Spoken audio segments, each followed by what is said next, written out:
office in Austin, San Antonio has issued a severe thunderstorm warning for west central Williamson County, northwestern Hayes County, northwestern Travis County, Blanco County, southeastern Gillespie County, eastern Llano County, northeastern Kendall County, Burnett County, northeastern Coleman County, until 7:30 p.m. Central Daylight Time. At 6:30 p.m. Central Daylight Time, severe thunderstorms were located along a line extending from near Baby Head to near Round Mountain to near Kreutzburg, moving east at 30 miles per hour.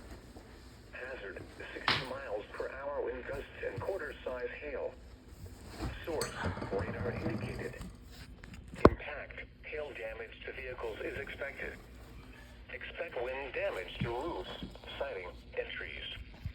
Locations impacted include Burnett, Marble Falls, Kingsland, Dripping Springs, Wimberley, Blanco, Bertram, Round Mountain, Buchanan Dam, Canyon Lake Dam, Leander, Canyon Lake, Gainesville, Lakeway, Lago Vista, Bee Cave, Granite Shoals, Horseshoe Bay, Hudson Bend, and the Hills.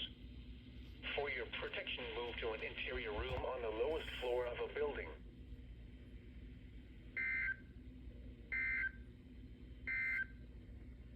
Your local forecast.